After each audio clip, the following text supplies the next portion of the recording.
assim como eu falei, o Corinthians, né, ele não estava tendo bons resultados, mas na última partida contra o Juventude, vemos um Corinthians diferente.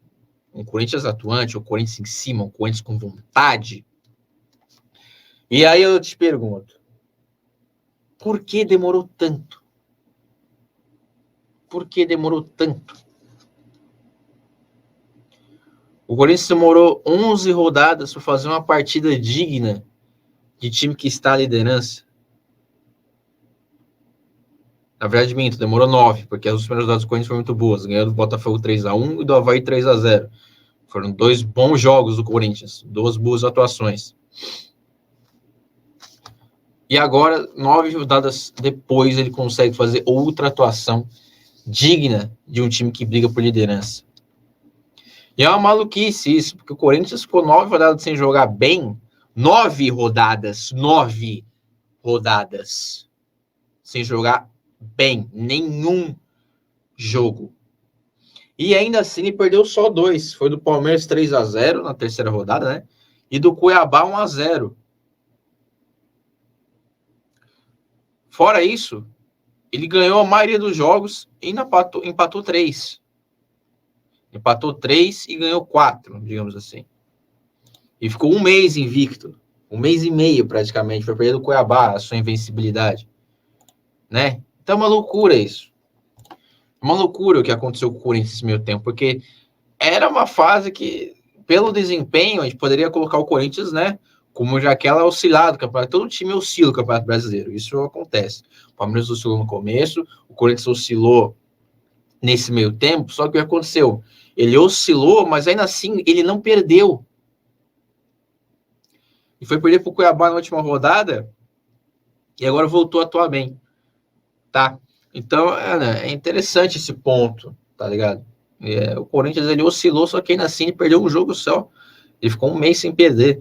E a gente sabe que mesmo não vencendo a maioria dos jogos, né, foi 4 vitórias, na verdade venceu a maioria, né? Quer dizer, tipo, 4 vitórias, 3 empates, são praticamente, né, 12, 15 pontos. Desempenhando mal o que chama atenção, ainda assim ele ganhou todos esses pontos. Todos esses pontos foram ganhos, o Corinthians jogando mal. Isso é uma coisa que me chama atenção. E aí o Corinthians ele volta a atuar bem.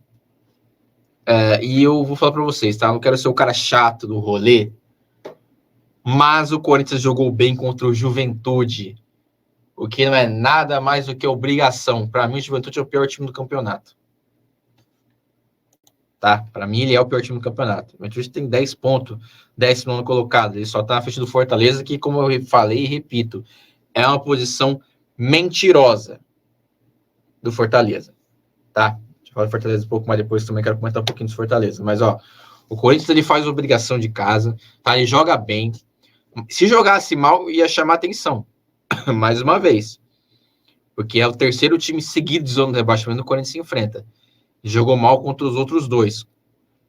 Assim, ganhou do Atlético Goianiense e perdeu do Cuiabá, jogando muito mal. Foi a pior partida que eu vi no Corinthians do campeonato, praticamente. E quando o Juventude agora ganhou, jogando bem em casa. Né? O Corinthians a gente já ganha mais pontos fora de casa do que em casa, né? Agora a situação virou. O Corinthians tem 11 pontos ganhos em casa e 10 ganhos fora de casa. Juntando aí, esses dá os seus 21 pontos. Tá? Eu não tenho nenhuma crítica a fazer nem o jogador do Corinthians e nem o treinador, o VP. Todos eles desempenharam muito bem, o que já era de se esperar. Tá? E uma coisa que eu tenho que dar um adendozinho, o Rafael Ramos voltou a jogar, tá? E o Mantuan voltou a jogar também como atacante, que é a posição dele. O que aconteceu? Fluiu o jogo. Rafael Ramos jogou muito bem. Para mim, o Rafael Ramos foi o melhor em campo, o lateral direito do Corinthians. Eu gosto dele, eu sempre falei aqui, mas acho um bom jogador. Às vezes ele é meio estabanado, né? Que acontece, né? Nem todo jogo você vai desempenhar bem.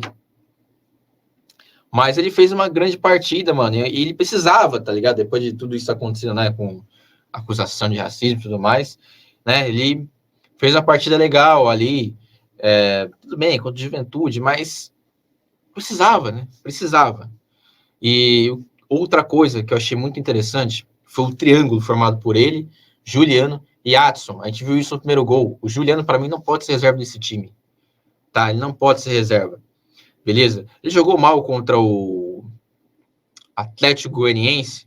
Eu até falei, pô, mano, pediu o cara, né? Ele entrou no time, jogou mal. Aí contra o Cuiabá ele entra no segundo tempo, dá uma melhorada no time. E agora contra o Juventude, começa titular e é um dos melhores em campo também. Né? Ele tem um passe diferenciado. Ele, tipo, ele não é o cara que ele vai aparecer toda vez para causar um perigo e tudo mais. Só que você pode prestar atenção, velho. Todo lance de gol do Corinthians, né? Não todo lance, vai. Digamos que uns 60% do lance de gol do Corinthians, você pode perceber. É o Juliano que começa a jogada com alguma coisa, algum passe, ou ele dá um lançamento, ou ele dá uma segurada, né? Ele toca a bola bem ali. Você pode prestar atenção nisso. Sempre que o Juliano está em campo, dos pés dele se inicia alguma jogada que pode terminar um gol. Pode pegar os últimos gols, os gols do Corinthians nessa temporada, você pode prestar atenção nisso. Sempre que o Juliano está em campo, ele participa do gol de alguma maneira. Ou ele dá uma assistência, ou ele começa a jogada. Isso é muito importante para o Corinthians. Ele tem um cara assim, já que o Renato Augusto não consegue desempenhar. Né? Infelizmente, o Renato Augusto ele está muito abaixo. Né? Eu vinha falando disso dele e também do William. Mas o William fez uma grande partida, chutou no gol, né? O que é importante. Tudo bem que ele fez um gol em o que já fez 20 jogos, já mais do que isso, eu acho até. E é um jogador que, mano, chama atenção porque ele faz o drible, né? Ele corta ali a jogada, ele tem o arranque, só que ele não finaliza. E com o Juventude ele tentou de fora da área algumas vezes aí, e foi muito importante, né? Até porque o Corinthians não chuta de fora da área.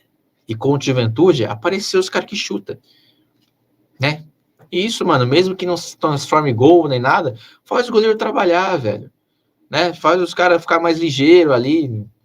Às vezes o cara vai fechar um chute, ele abre o ângulo para um passe, tá ligado? E isso é muito importante. Às vezes os caras estão contra o Corinthians, os caras sabem, não, pode ficar tranquilo, pode abrir que o cara não vai estar de fora da área. Aí agora não, né? Os caras chutaram.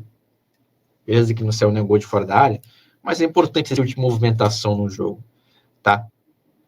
E aí, o VP agora, né? Critiquei ele na última semana, vou elogiá-lo nessa partida. O VP foi bem, montou o time certinho. Esquece os 3 zagueiros, tirou o Bambu,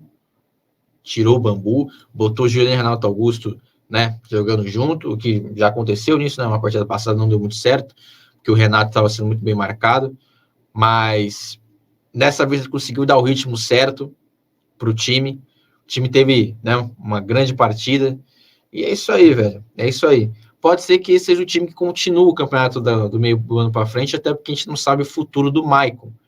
O Maicon pode ser que dê adeus ao Corinthians aí em julho. Ele tem contrato com o Shakhtar, tá ligado? Mas ele está esperando proposta de times europeus. E, mano, muitos europeus vão querer o Maicon. O Maicon teve proposta do Manchester United já. Tá ligado? Então pode ser que pinte a proposta de um clube europeu nesse meio do ano aí.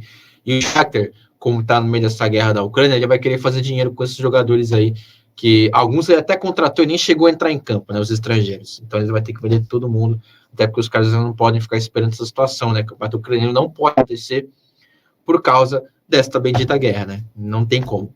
Então,